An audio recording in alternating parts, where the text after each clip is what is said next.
20. pora. Ularning birdan bir javobi Lotning tavallarini shahardan haydab chiqaringlar, ular pok kishilardir deyishdan iborat bo'ldi. Biz uni va xotinidan boshqa tavallarni qutqizdik. Taqdirimiz bilan uni, ya'ni Solihning xotinini azobga qog'uvchilardan qildik. Ularning ustiga biz yomg'ir, ya'ni tosh yog'dirdik. Ogohlantiriluvchilarga yog'dirilgan yomg'ir nima degan yomon? Jimi hamd sana Allohga xosdir. Onun payg'ambarligiga tanlagan bandalarga omonlik tilayman degan. Allah yaxshimi yoki ularning sherik keltirgan butları yaxshimi? Osmonlarni va zaminni yaratgan, sizlarga bulutdan yomg'ir yog'dirib bergan, onun bilan go'zal bog'larni yetishtirib bergan kim? O bog'larning daraxtlarini o'stirish sizlarning qo'linglardan kelmaydi. Allohdan boshqa iloh bormi? Boshqa iloh yo'qdir. Ular haqiqatdan burilib ketgan qavmdir. Zaminni insonlarga va hayvonlarga turalg'u qilgan, uning turli taraflarida daryolarni oqqizgan, uning ustiga tavrab ketmasligi uchun tog'larni o'rnatgan, ikki dengiz orasida, ya'ni tatliq suv bilan sho'rliq suv orasida aralashib ketmasligi uchun to'saqlarni qilgan kim? Allohdan boshqa iloh bormi? Boshqa iloh yo'q. Ular ya'ni mushriklarning to'lisi bilmaydi. Beshig'i kunjishgan odam duo qilsa, onun duasini ijobat qiladigan, onun beshig'i kelgan ig'irchilikni ko'tarib yetadigan va sizlarni zaminning o'rinbosarlari qilgan kim? Allohdan boshqa iloh bormi? Sizlar ozg'ina vaz-nasihat olasizlar. Quruqliqning va dengizning qorong'uliqlarida sizlarga yo'l ko'rsatib beradigan, rahmatidan, ya'ni yomg'ir yog'dirib berishdan ilgari shamollarni bishorat qilib avatadigan kim? Allohdan boshqa iloh bormi? Hech iloh yo'qdir. Allah ularning sherik keltirgan narsalardan pokdir. İnsonni dastlabda xalq etgan, ondan uni tirildiradigan kim? Sizlarga osmondan va zamindan rizq beradigan kim? Allohdan boshqa iloh bormi? Hech iloh yo'qdir. Aytqinki, agar da'voyinglarda rostchil bo'ladigan bo'lsanglar, dalillaringlarni keltiringlar. Allohdan bo'lak osmonlardagi va zamindagilar g'aybni bilmaydi. Ular ya'ni xaloyiq qachon tirildiganliklarini bilmaydi. Ularning oxirat to'g'risidagi ilmi pishib yetildimi? Undaq emas. Ular oxirat to'g'riliq gumondadir. Ular oxirat to'g'riliq ko'rdir. Kofirlar yana qayta tirilishni inkor qiluvchi Makka mushriklari aytdi. Biz va bizning ota-bobolarimiz to'pi bo'lib ketgandan keyin qabrlarimizdan tirilib cho'qim chiqarilamdiq. Haqiqatan bizga va ota-bobolarimizga ilgari qayta tirilish va'da qilingan edi. Bu faqat burunqilarning qissalaridir.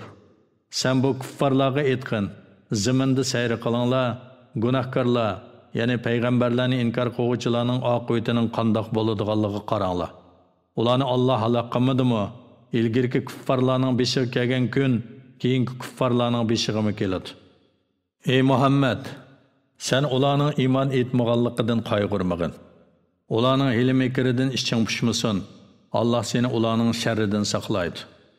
Ular agar so'zinglarda rostchil bo'lsanglar, sizlar bizga va'da qilgan azob qachon tushidi deyishidi. Sizlar oldirab ketgan azobning bir qismi sizlarga yaqinlashgan bo'lishi mumkin degan. Parvardigoring insonlarga haqiqatan marhamatlikdir. Lekin ularning to'lisi Parvardigoriga shukr qilmaydi. Parvardigoring ularning dillarida yoshirganlarini va oshkor qilganlarini shak shubhasiz biladi. Osmon zaminda lavhul mahfuzga yozilmagan hech bir sir yo'q. Payg'ambarlarning tuganchisi Muhammad alayhissalomga nozil bo'lgan bu Qur'on haqiqatan Isroil avlodiga ularning ixtilof qilishgan narsalarining ko'pini bayon qilib beradi. Qur'on mu'minlar uchun haqiqatan hidoyatdir va rahmatdir. Shubhasizki, Parvardigoring ular, ya'ni Bani Isroil avlodining orasida qiyomat kuni adil hukm chiqaradi. Allah g'olibdir, bandalarining ishlarini bilguchidir. Allohga tavakkul qilgan, ya'ni ishingni Allohga topshirg'in. Hamma ishingda Allohga yo'langin, Alloh senga madadkordir. Ey Muhammad, shubhasizki, sen ro'shan haqdan ustidursan. Sen o'liklarga va yuz o'rgan g'aslarga da'vatingni anglatamaysan. Sen dili ko'rlarni gumrohlikdan ayirib hidoyat qilolmaysan. Sen da'vatingni faqat bizning oyatlarimizga iymon etib musulmon bo'lganlarga anglata olaysan. Ular, ya'ni kuffarlarga oldin ola aytilgan so'z ishqa oshganda, ya'ni azob va qiyomat yaqinlashganda ularga zamindan bir turlik hayvonni chiqaramizki, u ularga insonlarning bizning oyatlarimizga ishonmaganligini so'zlaydi. O kunda har ummatning ichidan bizning oyatlarimizni inkor qilganlardan bir to'p odamni hisob elish va jazolash uchun yig'imiz. Oldikayni yig'ilg'icha ular to'xtatib turiladi. Ular Allohning dargohiga kelgan chaqlarda Alloh ularga sizlar to'liq bilmay turib mening oyatlarimni inkor qildinglarmi? Sizlar amr qilingan narsalardan zodin nimalarni qildinglar deydi. Ular o'zlariga zulm qilinganliklari uchun ularga azob haqliq bo'ldi. Ular o'zlari bo'lmaganligi uchun so'z qilolmaydi. Ularga kechini aram oladigan vaqt qilganligimizni, kunduzni hayotlik yo'lida harakatlanish uchun yo'riq qilganligimizni ular uqmamdi. Buningda iymon etadigan qavm uchun Allohning qudratini ko'rsatadigan nurg'un alomatlar bor. U kunda so'rchilanadi. Allah xalqlardan boshqa osmonlardagi va zamindagi hammani qo'rqinch bosadi. Hamma Allohga bo'ysungan holda keladi. Tog'larni turg'un holatda gumon qilasan. Halbuki ular bulutdek cho'gilab turadi. U hamma narsani puxta yaratgan Allohning hunuridir. Allah haqiqatan sizlarning qilmishinglardan to'liq xabardordir. Yaxshi ish qilganlar qilgan yaxshiligidan o'ndanroq mukofotga erishadi. Ular bu kunda qo'rqinchdan aman bo'ladi. Yaman ish qilganlar do'zaxga yuzi bilan tashlanadi. Sizlar faqat qilmishinglarga yarasha jazolansizlar yoki mukofotlanansizlar. Ey Muhammad, aytqinki, men faqat Alloh hurmatli qilgan bu shahar, ya'ni Makka mukarramning Parvardigoriga ibodat qilishga buyurildim. Hamma narsa Allohning mulkidir. Men musulmonlardan bo'lishga, Qur'on o'qishga buyurildim. Kimki hidoyat topadi ekan, u o'zining foydasi uchundir.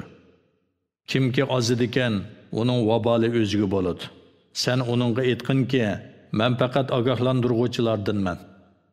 Ey Muhammad, aytqinki, jimi hamd sana Allohga xosdir. Alloh sizlarga qudratini ko'rsatib beradigan alomatlarini ko'rsatdi. Sizlar ularni tonish foyda bermaydigan chaqda tonaysizlar. Parvardigoring sizlarning qilgan amallaringlardan g'ofil emasdir. A'udhu billahi minash shaytonir rojim. Bismillahir rohmanir rohim. 28-sura Qasas. Makkada nozil bo'lgan 88 oyat. Nayt shafqatlik, mehribon Allohning ismi bilan boshlayman. Tasin mim. Bu ro'shan kitob, ya'ni Qur'on oyatlaridir. Iymon etgan qavm uchun sana Musa va Fir'avn qissasini haqliq asosda o'qib beramiz. Shubhisizki, Fir'avn Misr zaminida zo'mgarlikda haddidan oshdi. Aholisini bo'laklarga bo'lib, ulardan bir toifa, ya'ni Bani Isroilni bo'zaq qildi. Ularning o'g'illarini o'ltirib, qizlarini xizmatga selish uchun tirik qoldirdi. Fir'avn haqiqatan buzg'unchilardan edi. Biz Misr zaminida bo'zaq qilinganlarga marhamat qilishni iroda qilamiz. Ularni yo'lboshchilardan qilishni, ularni Fir'avn va uning qavmining mulkiga varis qilishni iroda qilamiz. Ularni Misr zaminida kuch-quvvatga ega qilmoqchimiz. Biz Fir'avnga, Vazri Hamonga va ularning qo'shiniga ular yana bo'zaq qilinganlardan qo'rqadigan narsani ko'rsatamiz. Musaning onasiga ilhom bilan bildirdikki, Musani emitgin. Uning ziyonkashligi uchrashidan qo'rqsang, uni sanduqqa silib daryoga, ya'ni Nil daryosiga tashlagin. Uni halok bo'lamdikin deb qo'rqmagin. Uning firoqidan qayg'urmagin. Uni cho'qib sana qaytaramiz va uni payg'ambarlardan qilamiz. Fir'avnning oilasidagilar Musani Nil daryosidan suzib oldi. Oqibat Musa ularga dushman va xafaliq bo'ldi. Shubhisizki, Fir'avn, Haman va ularning qo'shinlari xatolashgan edi. Fir'avnning ayoli, bu bola menga va sana ko'z nuri, ya'ni xushallik bo'lsin. Uni o'ltirmanglar. Balki u bizga foyda yetkiza yoki uni o'g'il qilib olamiz dedi. Halbuki ular Fir'avnning va uning yordamchilarining halokatining Musaning qo'lida bo'lganligini uqmaydi. Musaning onasi Musaning Fir'avnning qo'liga tushib qolganligini anglab, asosini yo'qotdi. Uning Allohning balini qaytarish va'dasiga ishonguchilardan bo'lishi uchun uning ko'nglini xotirjam qilmagan bo'lsak, u balani oshkorlab qo'yg'ili tas qolgan edi. Onasi Musoning hamshirasiga xabarni o'qish uchun Musoga agashgin dedi. Hamshirasi Musoni yiroqdan ko'rib turdi.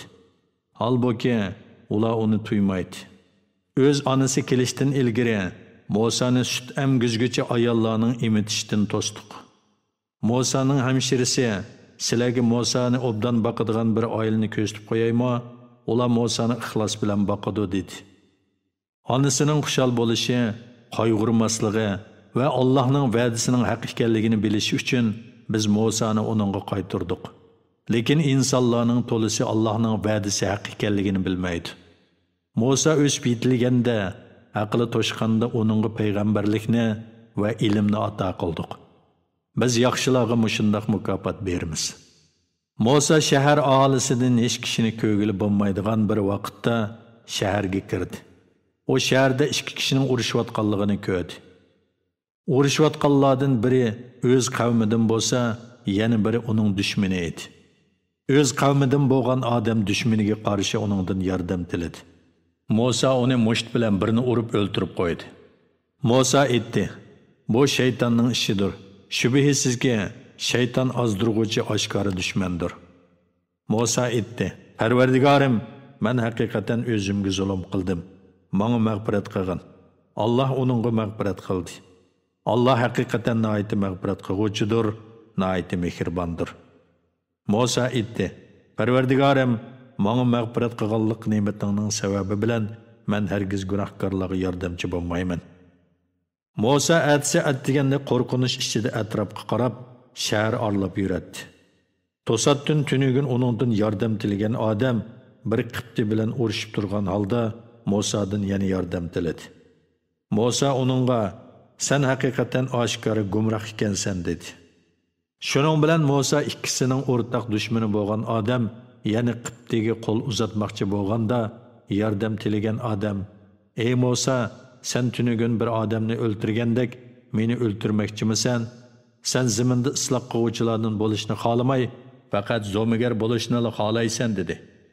Bir odam shaharning yiroq yerdan oldirab kelib: "Ey Musa, shubhisizki, kattalar seni o'ltirishni maslahat qilishyotdi.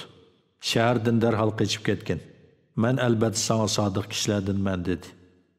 Musa qo'rqinish ichida atrofga boqqan holda shahardan chiqdi.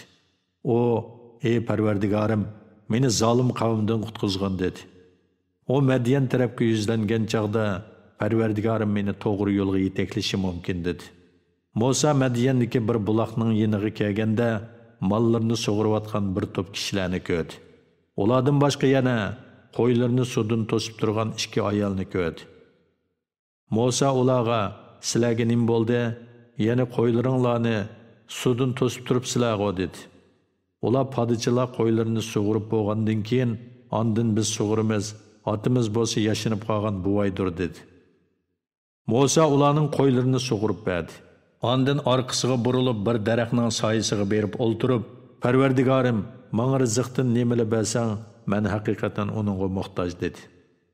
Ularning, ya'ni o ikki ayolning biri Musaning yeniga uyatchanlik bilan mengib kelib, "Qo'ylarimizni sug'urib berganligingning haqqini berish uchun otam seni rostilla chaqirdi" dedi. Musa uning, ya'ni Shuaybning qishiga kelib ahvolni hikoya qilib berdi. Shuayb: "Qo'rqmagin, zolim qavmdan qutulding" dedi. Ularning, ya'ni ayollarning biri aytdi: "Ey ota, uni sen ishlatgin. Bu sen ishlatganlarning eng yaxshisidir, kuchlik, ishonchlikdir." O ya'ni Shuayb aytdi: "Menga 8 yil ishlab berishing badaliga sana bu ikki qizimning birini berishni xohlayman. Agar 10 yilni to'shqizib olsang, o mu ixtiyoring. 10 yilni shart qilib seni mushaqqatga selib qo'yishni xohlamayman. Alloh xolisa mening yaxshi odam ekanligimni bayqaysan."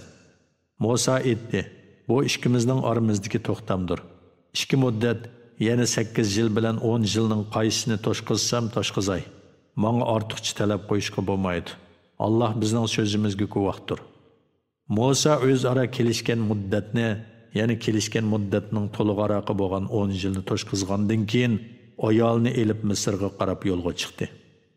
O Turtig'i tarafda o't ko'rdi.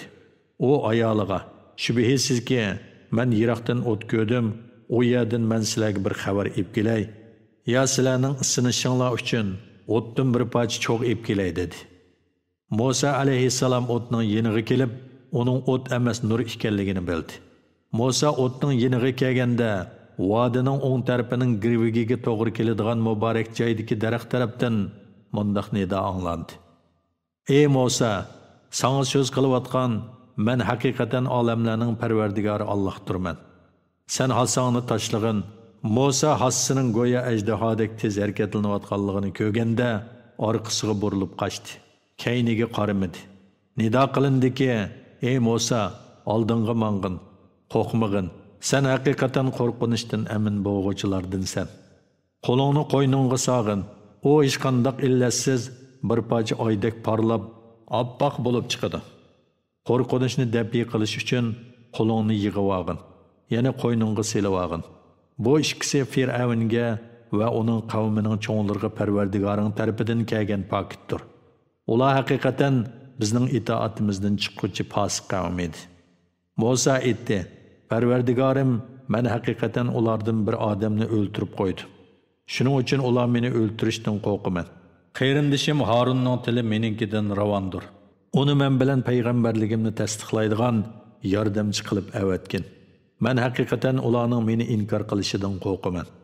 Allah aytdi: "Qarindishing orqali seni kuchaytimiz. Ikkinglarni g'olib qilamiz.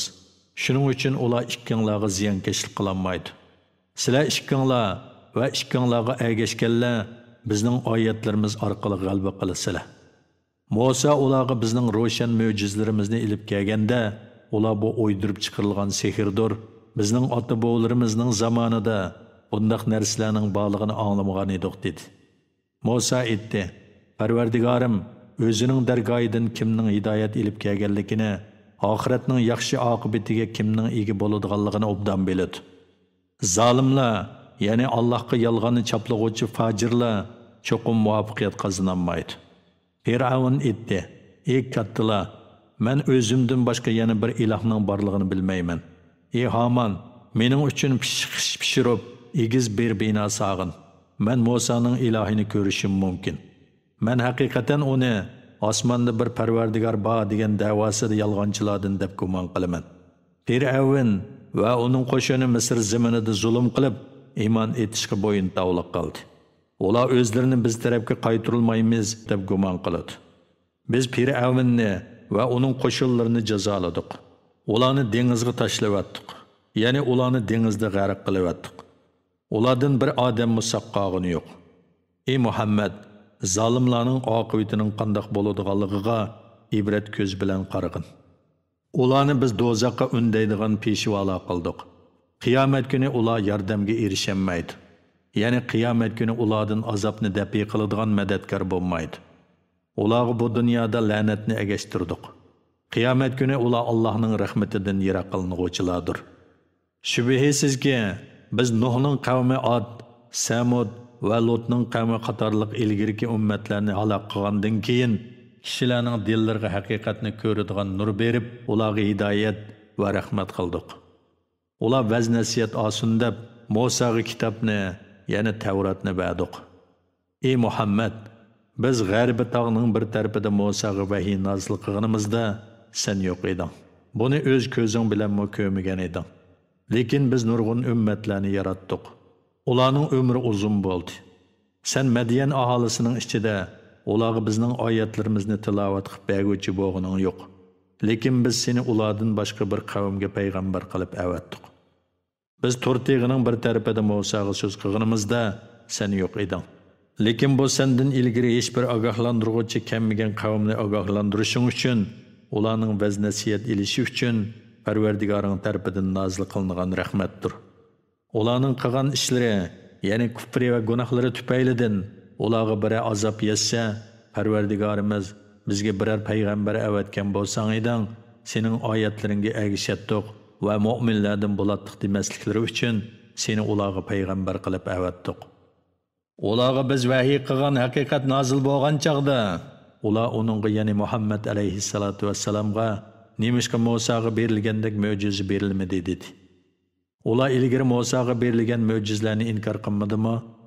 Ular Tavrat bilan Qur'on bir-birini tasdiq qiladigan sehrdir dedi. Ular biz haqiqatan ikki kitobning har birini inkor qiluvchimiz dedi. Aytqinki, agar bu ikki kitob sehrdir degan so'zinglarda rostchil bo'ladigan bo'lsanglar, o ikki kitobga qaraganda Alloh tarafidan nozil bo'lgan texmi to'g'ri bir kitob keltirib beqinglar. Men uningga agishay. Agar ular sana javob bermasa, bilginki, ular faqat o'zlarining nafs xohishiga agishadi. Allah vahiy qilgan to'g'ri yo'lni qo'yib, nafs xohishiga agishgan kishidanmi ozg'un odam bormi? Allah haqiqatan zolim qavmni hidoyat qilmaydi. Vaz nasihat olsin deb, shubhisizki, ularga Qur'onni uzildirmay tushirdik. Qur'ondan ilgari biz kitob, ya'ni Injil, Tavrat nozil qilganlar, ya'ni Nasara va Yahudilarning mu'minlari Qur'onga ishonadi. Ularga Qur'on tilovat qilingan chaqda, ular biz Qur'onga ishondik. Shubhisizki, o Parvardigorimiz tarafidan nozil bo'lgan haqiqatdir. Biz haqiqatan buningdan bir musulmon edik deydi. Ularning qilgan savr taqati uchun ularga qo'sh savob beriladi. Ular yaxshilik orqali yomonlikni dafiy qiladi. Biz ularga rizq bergan narsalardan yaxshilik yo'llariga sarf qiladi. Ular behuda so'zlarni anglaganda, uningdan yuz o'rib, yana quloq solmay, bizning amallarimiz o'zimiz uchun, sizlarning amallaringlarmi o'zinglar uchun, sizlarga omonlik bo'lsin, biz nadonlardan do'stlik tilamaymiz deydi. Shubhisizki, sen xohlagan odamingni hidoyat qilolmaysan.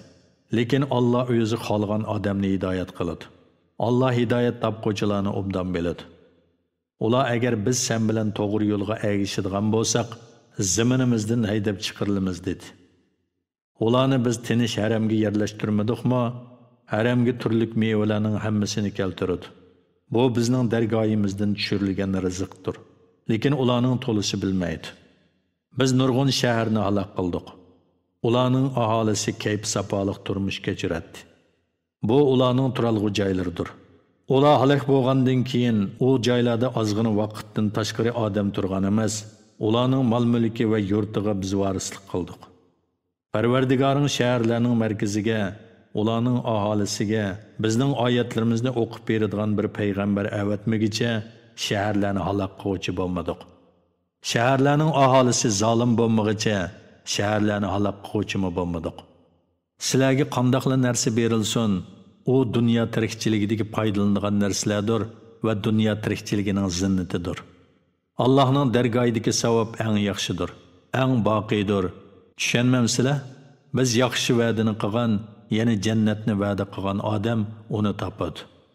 O dunyo tirikchiligidagi foydalanadigan narsalar bilan biz foydalandirgan, ondan qiyomat kuni azobga duchor bo'lgan odam bilan o'xshashmi?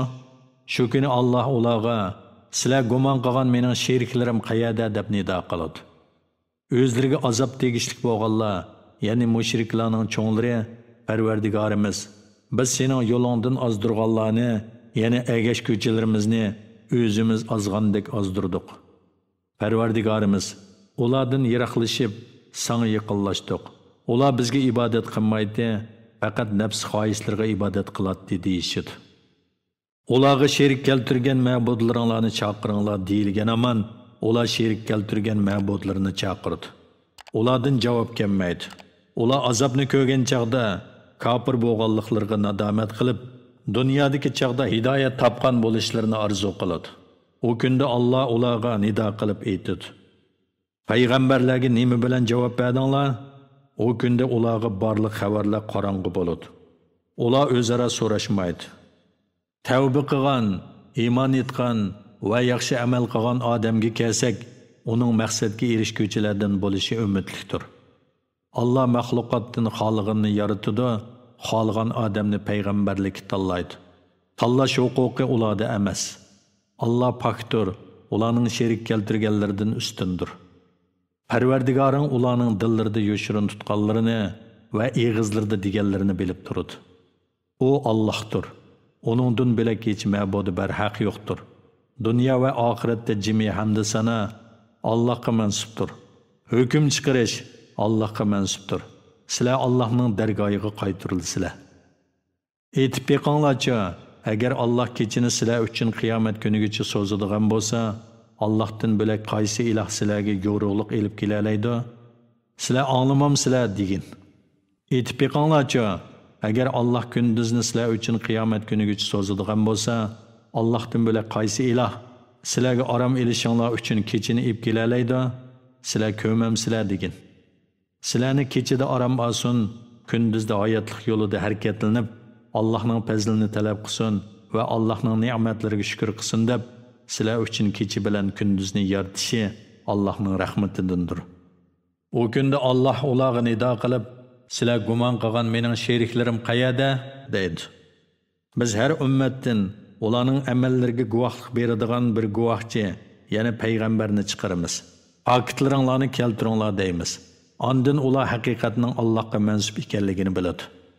Ularning o'ydirib chiqargan narsalari, ya'ni ma'budlari o'zlarini ulardan chetga oladi. Qarun haqiqatan Musoning qavmidan edi. Qarun ularga yo'g'onlik qildi. Qarunga xazinalardan shu qadar ko'p bergan ediki, ularning oshqushlarini ko'tirish kuchlik bir jamoaga haqiqatan ig'irlik qiladi. Ayni vaqtda Qarunning qavmi etdi. Ko'ranglab ketma.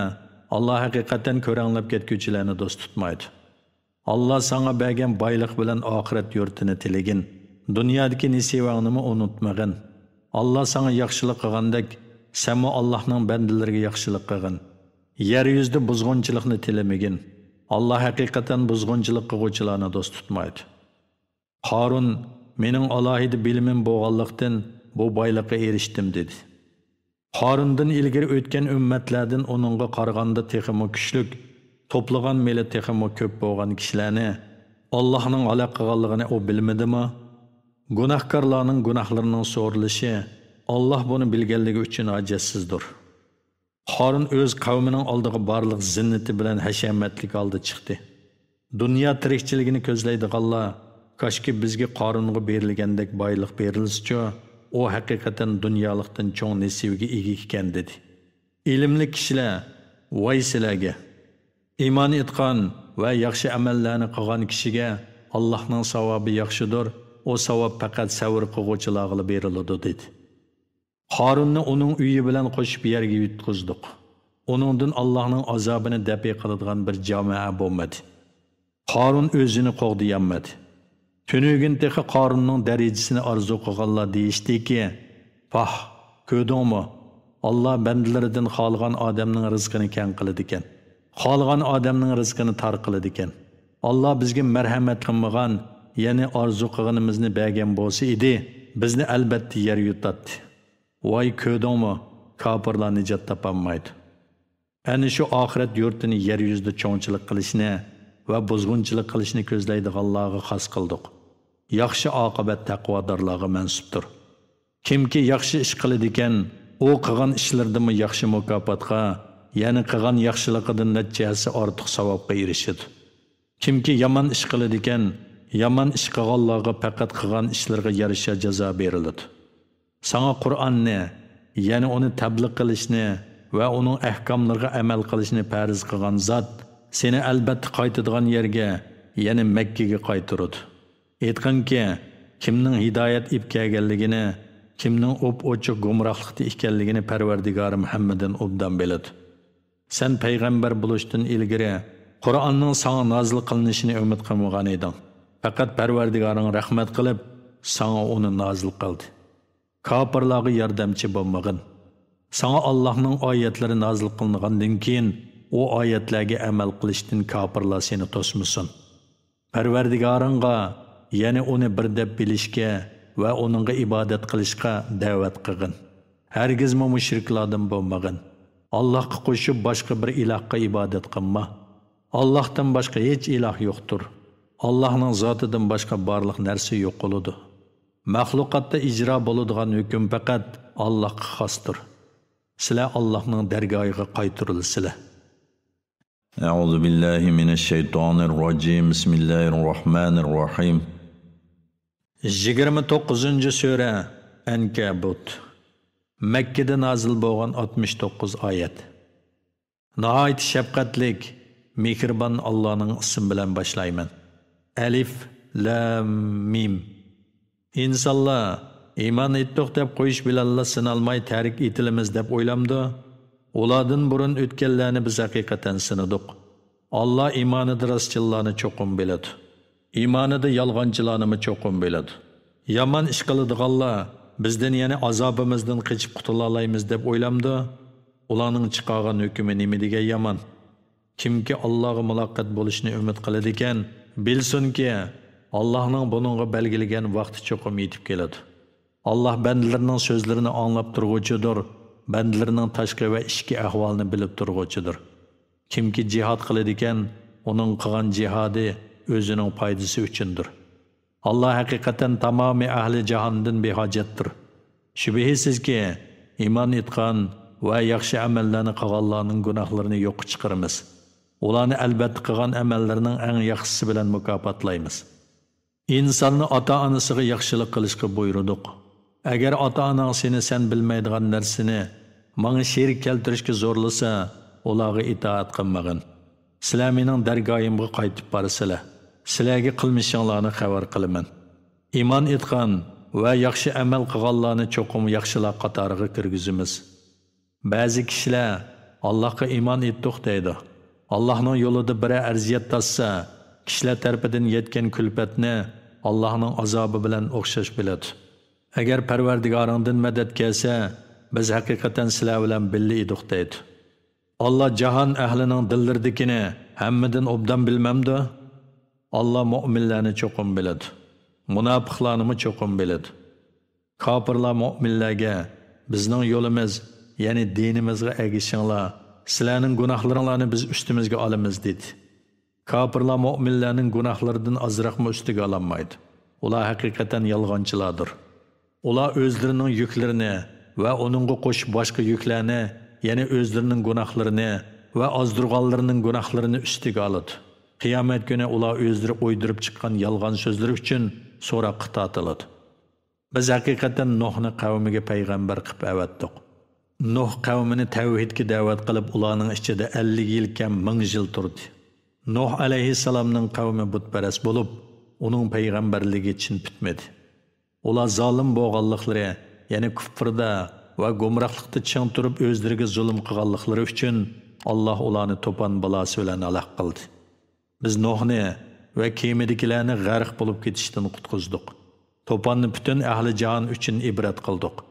İbrahimni mo qavmiga payg'ambar qilib avatdik. O'z vaqtida u qavmiga aytdi: "Bir Allohga ibodat qilinglar va uningdan qo'rqinglar. Agar bilsanglar mundaq qilsizlar uchun yaxshidir. Sizlar Allohni qo'yib butlarga ibodat qilasizlar. Butlarni o'z qo'linglar bilan yasab olgansizlar. Bularning qo'lidan foyda ziyon kelmaydi va yolg'onni o'ydirsizlar. Sizlarning Allohni qo'yib cho'qinayotganinglar, ya'ni butlar sizlarga rizq berishga qodir emas. Rizqni Allohning dargohidan talab qilinglar. Rizq berishga faqat Allohning o'zi qodirdir. Allohga ibodat qilinglar va uningga shukr qilinglar. Allohning dargohiga qaytirilsizlar. Sizlar meni inkor qilsanglar, inkor qilganliginglar bilan menga qilchi ziyon yetkazolmaysizlar. Faqat o'zingizlarga ziyon yetkazsizlar. Sizlardan ilgirki nurg'un ummatlarmi payg'ambarlarni inkor qilgan. Shuning bilan ularga Allohning azobi nozil bo'lgan. Sizlarga ham shundoq azob nozil bo'ladi. Payg'ambarlarning mas'uliyati faqat Allohning amrlarini tushunishli qilib yetkazishdir. Ular yana inkor qiluvchilar Allohning mahluqotini dastlabda yo'qdan qandoq borliq keltirganligini, ondan uni o'lgandan keyin tirildirdiganligini ko'rmadimi? Bu Allohga haqiqatan osondir. Ular buni qandoqmi inkor qiladi? Dastlabda yaratishga qodir bo'lgan zot qayta asliga keltirishga albatta qodirdir. Aytqinki, zaminda sayr qilinglar. Allohning mahluqotini qandoq qilib yo'qdan bor qilganligiga qaranglar. Ondan Alloh ularni qiyomat qayta paydo qiladi. Alloh haqiqatan hamma narsaga qodirdir. Alloh xohlagan odamni jazolaydi, xohlagan odamga rahmat qiladi. Qiyomatda Allohning dargohiga qaytirilsizlar. Sizlar mayli zaminda bo'lsin, mayli osmonda bo'lsin, Allohning azobidan qochib qutulolmaysizlar. Sizlarga Allohdan bo'lak do'stmi yo'q, madadkormi yo'q. Allohning oyatlarini va uningga muloqot bo'lishni, ya'ni oxiratni inkor qilganlar, ana shular mening rahmatimdan noumid bo'ldi. Ana shular qattiq azobga duchor bo'ladi. İbrahimning qavmining javobi İbrahimni o'ltiringlar yoki ko'ydiringlar deyishdan iborat bo'ldi. Allah onu o'tdan qutuldirdi. Ular İbrahim alayhissalomni o'tga tashlaganda Alloh uningga o'tni so'rin va omon joy qilib berdi.